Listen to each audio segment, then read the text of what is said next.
কি কাম মানুহ হয় তহঁতৰ আগত কি হ'ল বতৰ ডাৱৰী আছো এতিয়াহে বুজি পালো পাই চাগে আজি আকৌ পুৰণি কথা উলিয়াই যদি ফলাত লাগিলি ঐ পাগল মোৰ আৰু বেলেগ কাম নাই ন চব সময়তে তেজেদি ফুলি থাকো আৰু তই পাছে গোটেই গাঁওখনতে জেং লগাই ফুৰিছ সেইটো কোনে ক'ব মই আকৌ কি কৰিম পুৱাৰ পৰা অনিলত আহি ঘৰ লৈছিলি বাদ দে অনিলৰ কথা কি বেটা নিজৰ জালখনকে মাতিব নোৱাৰে বাহাদুৰি কি চাবি সেইটা খাই বলে মোকে কথা শুনাই দিলা নহয় মই বোলো না বেটা তোকো দেখুৱাম কি আজি এসপ্তাহ ধৰি তাৰ জালখনকে পতাম এবাৰ ঠিক গম পাইছো কি ধৰ্মনি কেনে পাইছি হ'ব দে হ'ব তই এতিয়া জালখন থৈ গাটো ধুই লৈ গৈছা আজি বজাৰো আছে নহয় মাইনুকে বজাৰলৈ কাপোৰ কিনিবলৈ যোৱা কথা আছিল দেখোন যাবি নে নাচাওঁ যামতো পিছে আজি কি হ'ল গম পাওঁ পাঁচশ আহি থাকোঁতে পাৰো নহয়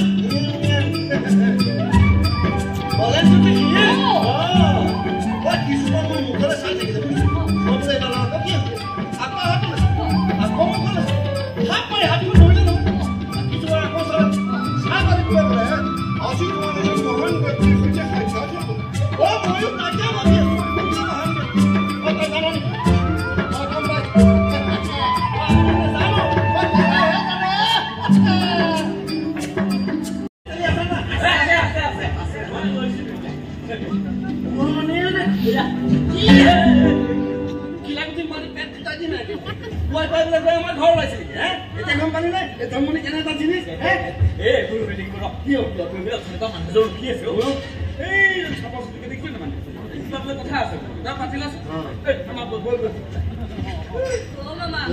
আমি বজাৰখিনি কৰি লওঁ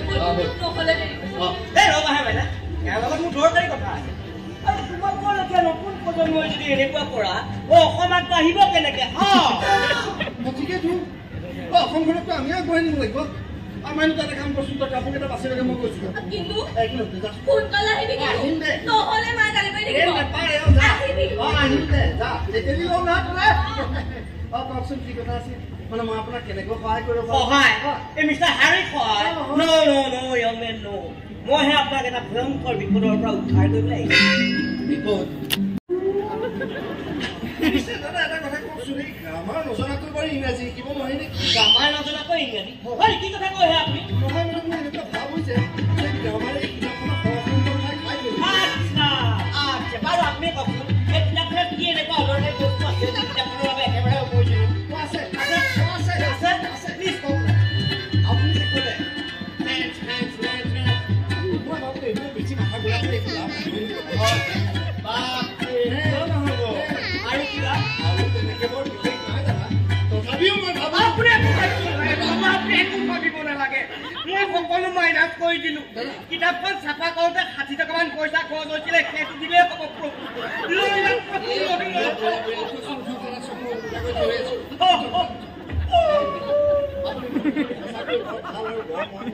মই মানুহটো খুব ভাল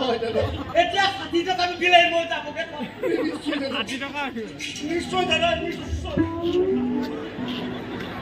দাদা মই ঠিক কথা আছে যদিহে আপুনি বেয়া নাপায় নেপাওঁ কৈ পেলাম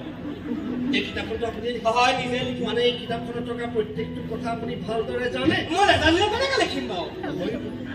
তেতিয়াহ'লে এটা কাম কৰিলে কেনে আমি দুয়ো আমাৰ ঘৰলৈ যাম লস্কৰাই চাহে খাম কিতাপখনত লিখা কথাকেইটা আপুনি মুখেৰে কৈ দিয়ক পঢ়ি চাগে পঢ়ি পঢ়ো কিয়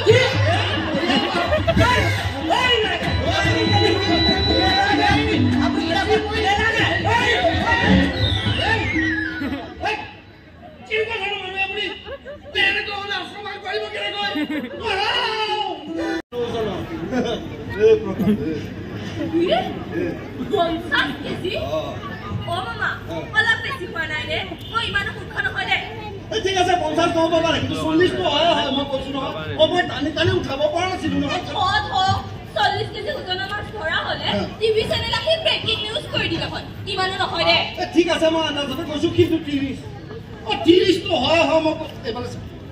কথা ইচ্ছা কথা মোৰ মতে মাছটোৰ ওজন খুব বেছি 10 কেজি মিনিমাম 25 ফাইনেল কৰি দে এই তই সদায় সদায় এনেকৈ জিয়েৰ চাই নলবি দেই মই ধৰ মাছ তোৰজন 25 হ'বই লাগিব হ'ব দে বাকী হিচাপ মই আহি কৰিম এতিয়া মোৰ দেৰি হৈছে নহয় মা মই আহিছো দে ভালকে যাবি আইও পৰপতি অৱতাৰ এই মাছৰ হিচাপ কৰা যদি আৰু মাছৰ কিমান পাইছিলি হ'ব দে এই যে জলপানকেইটা খাই লৈ গৈছা নাই এতিয়া মই মাছ ধৰিবলৈ যাব লাগিব বলেন জ্যোতি কি কৈছে নহয় আজি বোলে মই ঢেৰ মাছ পাম মোৰ বোলে ৰাহু আৰু কেতু বোলে একেবাৰে ফাটি হৈ আছে নহয় নহ'বও পাৰে মানে কেতিয়াবা বাকী গ্ৰহ নক্ষত্ৰবোৰ ঠিকে থাকিলে হঠাতে খৰি সোমাই গোটেইখন খেলি মেলি লগাই দিব পাৰে পিছে ছাৰ মই আপোনাক চিনি নাপালো তই চিনি পাইছ নে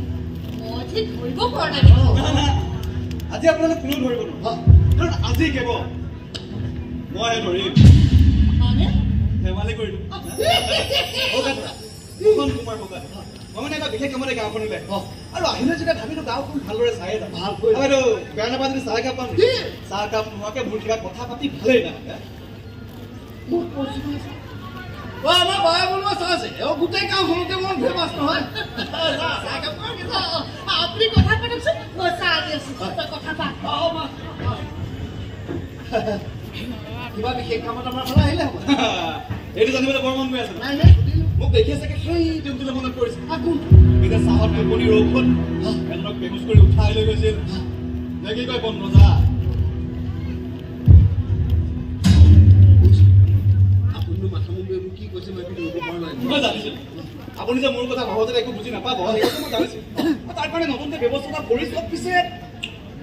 আপুনি অভিনয় বৰ ভাল কৰে আপুনি কেনেকৈ গম পালে মোৰ অভিনয় চাবলৈ গাঁও বহুত দূৰ দূৰণিৰ মানুহ আহে নহয় তাকে মই আজি আপোনাৰ অভিনয় চাম বুলি আহিছিলো পিছে আজি মোৰ হাতত সময়টো লাগে গতিকে বাকীখিনি অভিনয় ঠাণ্ডাতে চাম ঠাণ্ডাত কিন্তু